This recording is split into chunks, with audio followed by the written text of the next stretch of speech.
Hi, everyone. Welcome to our Ron DeSantis Twitter space. Hello? Is my microphone working correctly? George, can you just wait while we... Hello? Can you hear me? We can all hear you, George. Can you just hold on for a second? Hilfa, I don't think they can hear me. I can hear you fine, George. Just speak to the I don't think microphone. George knows how to use Twitter. Hello? Can you hear me now? Can I please make my big announcement now? Everyone just... Hello? Just shut up, George. Can somebody just mute George? Dick, could you try not to cough on the...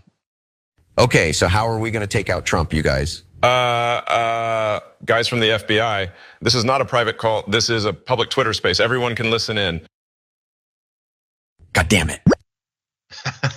Okay, so I don't know who created that. I don't think Donald Trump knows who created that. I don't think he cares. He spread it and it's kind of funny. I mean, it's worrisome in a way that we're gonna get into, but combining Elon Musk and Ron DeSantis with the devil and someone who conservatives hate even more than the devil in George Soros doesn't look good for DeSantis. By the way, also is a really big attack against Elon Musk, implying that he's working behind the scenes with the FBI to take down Trump. Interesting. But anyway, let's get to just a little bit more of it and then we'll comment. Everyone just shut the hell up so I can make my announcement, okay? You go, girl. Wait, the devil is gay? So what? Everyone in this call is gay. I happen to know every single one of you has a secret gay lover hidden in your closet. Mein Führer, ich kann nicht zulassen, dass die Soldaten, die für Sie verpflichtet sind, Feiglinge! Guys, can we please just calm down? Okay, so look, Maz, kind of funny. They got it out really fast, by the way, after the actual event. Now, they're clearly duping, I don't know if it's through an AI tool or just a really good impersonator, both Elon Musk and Ron DeSantis. So a little bit worried about how that could be used in other things that aren't as obviously fake. But what do you make of this? As a comedian, I thought it was funny. I thought that was one of the first funny things I've actually seen come out of Team Trump. A lot of times people that are, the difficulty with being a right-wing person trying to do humor is that there's not a lot of irony. They're not very good at.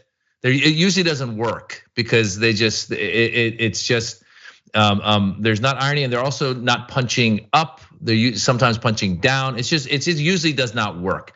Yeah. In this case, it actually works because first of all, the target is Ron DeSantis, which is great, and then for whoever did this to put that all together, I thought it was pretty funny. Obviously, there's stuff in there where you go, you cringe a little, but overall, whoever did this, Trump's team should hire because I can't imagine this person was on actually Trump's team because Trump's team, he does tend to hire really incompetent people. So they should track this person down, hire him, I think, or her, or they, and they can make more videos like this. I found it again. I found it entertaining. And again, it's just Ron DeSantis. What a disaster! I mean, and by the way, his name is so fun. I keep coming up with these puns. It's like Ron DeSantis.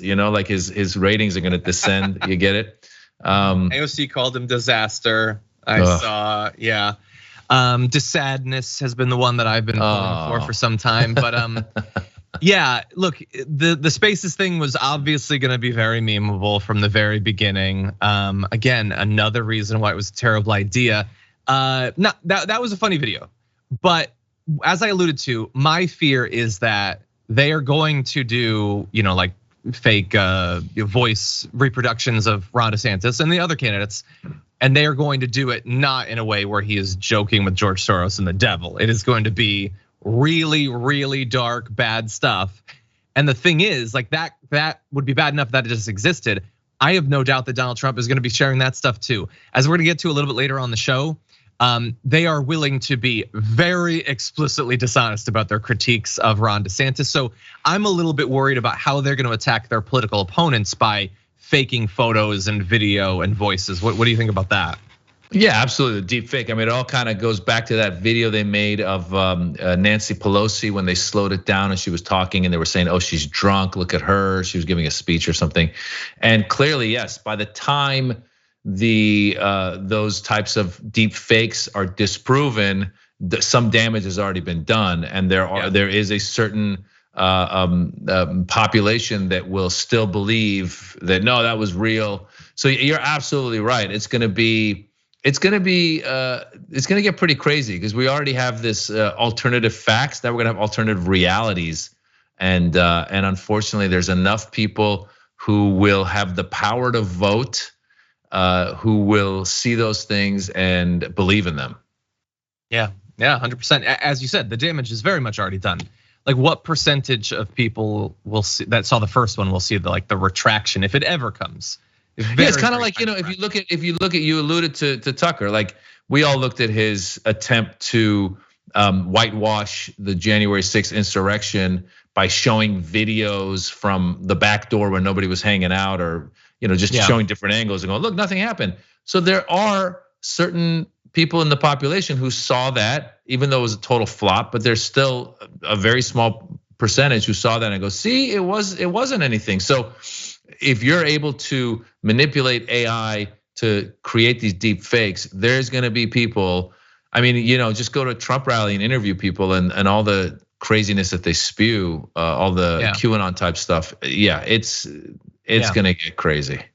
Yeah, especially because these aren't people who are like, they just might believe the fake thing or like willing to believe, they want to believe the fake thing. They're not looking to see if, well, this like perfectly lines up with everything I believe, I should probably make sure if it's true or not. They are not doing that. So I think this is a really toxic brew for the internet.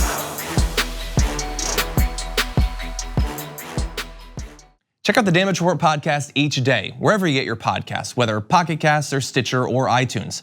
You can join me as I give you the news and stories you want, with a range of co-hosts and interview guests jumping in on the fun each day. Again, that's the Damage Report, wherever you get your podcasts. And if you get them at iTunes, don't forget to rate and review. Sometimes I'll read them live on the show.